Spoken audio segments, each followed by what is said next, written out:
بسم اللہ الرحمن الرحیم۔ روح کی بیماریاں اور ان کا علاج، سبق نمبر 22، چھٹا باب، دنیا کی محبت کی برائی میں۔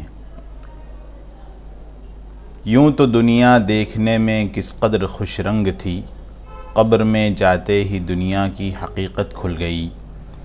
دنیا کی محبت ہر گناہ کی جڑ ہے، آخرت سے غفلت کا سبب یہی دھوکے کا گھر ہے جو قبرستان میں سلا کر ایک دن بے گھر کر دیتا ہے، اور موت کا گہری فکر سے مراقبہ کرنے سے دنیا کی محبت دل سے نکل جاتی ہے۔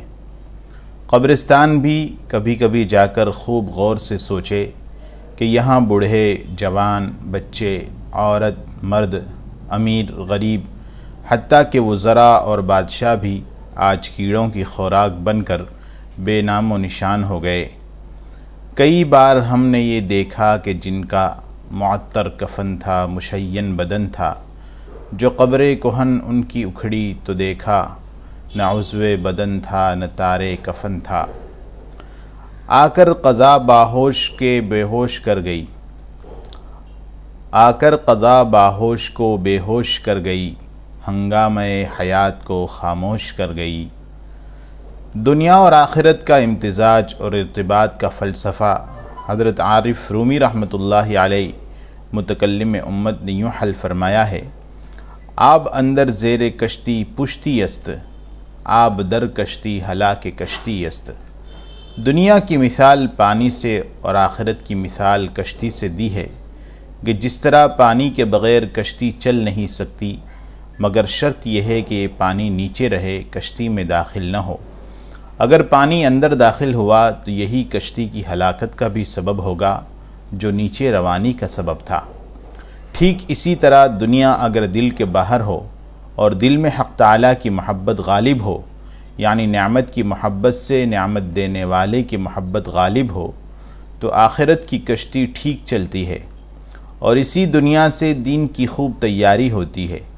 اور اگر دنیا کی محبت کا پانی دل کے اندر گھس گیا، یعنی آخرت کی کشتی میں دنیا کا پانی داخل ہو گیا، تو پھر دونوں جہاں کی تباہی کے سوا کچھ نہیں۔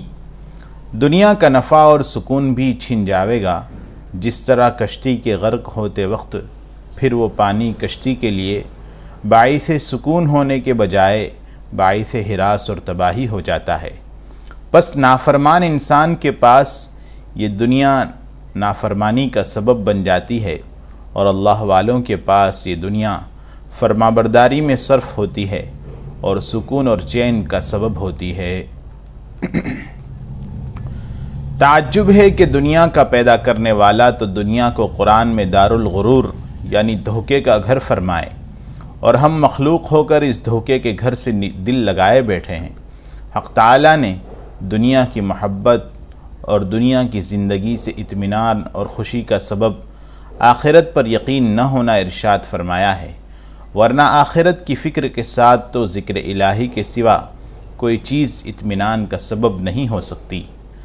چوب بوسیدہ پر سہارا لگا کر کھڑا ہونا جس طرح حماقت ہے، اسی طرح موت کے یقینی آنے کے باوجود دنیا کی لذتوں کو اطمینان کا سہارا بنانا بھی حماقت ہے۔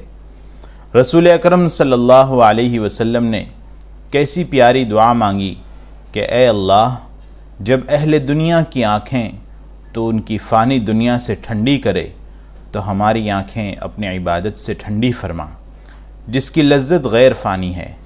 رنگ تقوی، رنگ طاعت، رنگ دین، تا ابد باقی بود بر عابدین۔ تقوی اور عبادت کا رنگ عابدین کی روحوں پر ہمیشہ قائم رہتا ہے، کیونکہ وہ معبود بھی تو حی اور قیوم ہے۔ حب دنیا کا علاج۔ نمبر 1، موت کو بار بار سوچنا اور قبر کی تنہائی اور دنیا سے جدائی کا مراقبہ کرنا۔ نمبر 2، رسول اللہ صلی اللہ علیہ وسلم کی نظر میں دنیا کی حقیقت احقر کی اس کتاب کا مطالعہ ہر روز چند منٹ کر لیا جاوے، جس میں ان احادیث نبویہ صلی اللہ علیہ وسلم کو جمع کر دیا گیا ہے جن کو پڑھ کر دل نرم ہو جاتا ہے اور آخرت کی یاد تازہ ہو جاتی ہے۔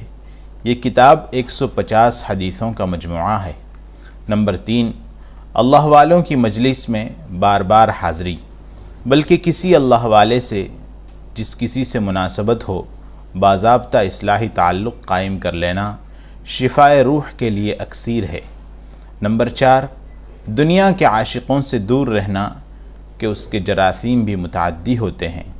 نمبر 5، کبھی کبھی قبرستان میں آخرت کی یاد کی نیت سے حاضری دینا۔ نمبر 6، ذکر کا اہتمام اور التزام کسی دینی مربی کے مشورے سے کرنا۔ نمبر 7، آسمان اور زمین، چاند اور سورج اور ستاروں میں اور رات دن کے آنے جانے میں غور کرنا اور اپنے خالق اور مالک کو پہچاننا اور ان کو حساب دینے کی فکر کرنا۔ 7واں باب، حب جاہ اور خود پسندی۔ حب جاہ اس بیماری کا نام ہے جس میں آدمی اپنی شہرت کا طالب اور خواہش مند ہوتا ہے۔ مخلوق میں بڑا بننے کا شوق بھی نہایت خطرناک مرض ہے اور اسی بیماری کے سبب حق بات قبول کرنے سے محروم رہتا ہے۔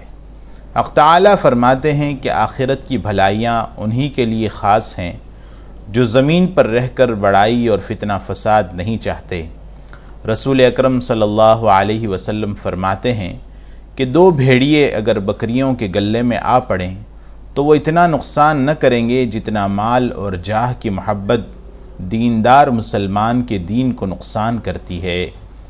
شہرت کی آرزو یا خواہش حرام ہے، ہاں اگر بغیر چاہے کسی کو حق تعالیٰ ہی مشہور فرما دیں، جیسا کہ اولیاء کرام اور بزرگان دین کی شہرت ہے، تو حق تعالیٰ ہی ان کی حفاظت فرماتے ہیں، کیونکہ انہوں نے جاہ اور شہرت چاہی نہ تھی، صرف اللہ تعالیٰ کی رضا کے لیے طاعت کی تھی، اور جس حالت میں خدا تعالیٰ نے رکھا راضی رہے، اس سبب سے نہ وہ حب جاہ میں مبتلا ہوئے نہ حب مال میں۔ پس ولی کبھی مشہور ہوتا ہے لیکن مفتون نہیں ہوتا۔ حب جاہ کا مریض ہر وقت یہ چاہتا ہے کہ لوگ میری تعریف کیا کریں، اور اپنی تعریف سن کر اس کا نفس خوب موٹا ہوتا جاتا ہے۔ جانور فربا شود از راہ نوش، آدمی فربا شود از راہ گوش۔ جانور تو بھوسا گھاس سے موٹا ہوتا ہے اور آدمی کان کی راہ سے اپنی تعریف سن کر موٹا ہوتا ہے۔ علاج، اس کا علاج بھی موت کی یاد ہے۔ اگر ساری دنیا میرے قدموں میں لگ جائے تو قبر میں کیا ہوگا؟ وہاں کون سلام کرنے آئے گا اور کس کی تعریف کام آئے گی؟ ایسی فانی خوشی چند دن کی کس کام کی؟ ایسی خوشی حاصل کرے جو کبھی فنا نہ ہو، اور وہ حق تعالیٰ سے تعلق اور ان کو راضی کرنا ہے۔ جب کوئی تعریف کرے تو یہ سوچے کہ یہ حق تعالیٰ کی ستاری ہے، ظاہری اور باطنی اور معنوی تمام نجاستوں کو چھپا رکھا ہے۔ حسی نجاست یہ ہے کہ پیٹ میں پیشاب اور پاخانہ بھرا ہے۔ اگر کوئی سوراخ پیٹ میں ہوتا اور اس سے بھپکا بدبودار نکلا کرتا تو معلوم ہوتا کہ کتنے لوگ آپ کے پاس بیٹھ کر آپ کی تعریف کرتے۔ پس حق تعالیٰ کا شکر بجا لائیں کہ اس نے کس طرح ستاری کے ساتھ پیدا فرمایا ہے۔ اس طرح معنوی نجاست یعنی گناہوں کا معاملہ ہے کہ حق تعالیٰ ہمارے عیوب کو چھپائے ہوئے ہیں، اور دل میں جو گندے گندے شہوت کے خیالات آتے ہیں، اگر ان خیالات سے مخلوق کو آگاہی ہو جاوے تو معلوم ہوگا کہ پھر حضرت اور شیخ صاحب کے القاب کون استعمال کرتا ہے۔ بس حق تعالیٰ کی ستاری ہے کہ وہ ہمارے گندے وساوس اور گندے اعمال پر مخلوق کو مطلع نہیں فرماتے۔ لیکن حق تعالیٰ کی ستاری کا شکریہ کیا یہی ہے کہ ہم اپنے کو بڑا سمجھیں یا مخلوق سے تعریف چاہنے لگیں؟ بلکہ اور ہم کو اپنے کو مٹا دینا چاہیے اور ہر وقت ندامت اور شرمندگی طاری رہنی چاہیے کہ یا اللہ آپ کا احسان ہے، ورنہ اگر یہ ستاری نہ ہوتی تو مخلوق ہم کو پتھر مارتی۔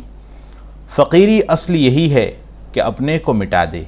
حضرت خواجہ صاحب رحمۃ اللہ علیہ نے اپنے مرشد حکیم الامت تھانوی رحمۃ اللہ علیہ کی خدمت میں یہ شعر کہا تھا، نہیں کچھ اور خواہش آپ کے در پہ لایا ہوں، مٹا دیجئے میں مٹنے ہی کو آیا ہوں۔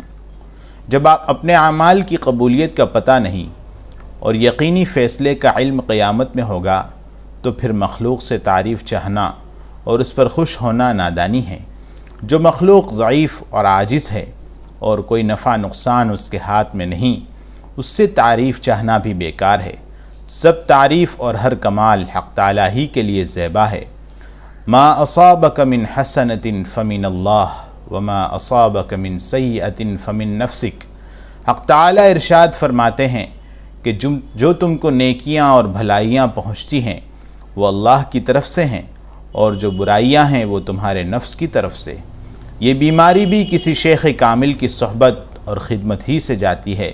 اللہ تعالیٰ توفیق بخشے، آمین۔ اے تو افلاطون و جالینوں سے ماں، اے دوائے نخوت و ناموس سے ماں۔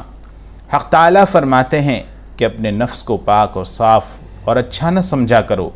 یہ کافروں کی شان ہے کہ اپنے اعمال اور اپنے آپ کو اچھا سمجھیں۔ حدیث پاک میں آتا ہے کہ خود پسندی تباہ کر دیتی ہے، کیونکہ آدمی جب اپنے آپ کو نیکوکار سمجھنے لگتا ہے تو مطمئن ہو جاتا ہے اور آخرت کی سعادت سے محروم ہو جاتا ہے۔ شیطان نے 4000 برس عبادت کی، مگر انجام کیا ہوا؟ حضرات صحابہ رضی اللہ عنہم اتنے نیک اعمال کے باوجود ہر وقت ڈرتے رہتے تھے، مخافت ان لا یقبل منہم، اس خوف سے کہ نہ معلوم قبول بھی ہے یا نہیں۔ اللہ تعالیٰ کے جمال و کمال کے سامنے اپنے جمال و کمال کو دیکھنا ایسا ہے جیسے کوئی عاشق اپنے محبوب کے حسن و جمال کو دیکھنے کے بجائے ایک آئینہ جیب سے نکالے اور اپنا چہرہ اور سنگار دیکھتا رہے، تو وہ محبوب ایک تماچا لگا کر اسے بھگا دے گا کہ جب اپنے ہی کو دیکھنا ہے تو یہاں کیوں آیا ہے؟ بس اپنے ہر وصف اور خوبی کو حق تعالیٰ کی عطا سمجھے اور اللہ تعالیٰ کے شکر و ثنا سے زبان کو تر رکھے اور انہی کے کمالات و جمال کے سوچنے میں غرق رہے۔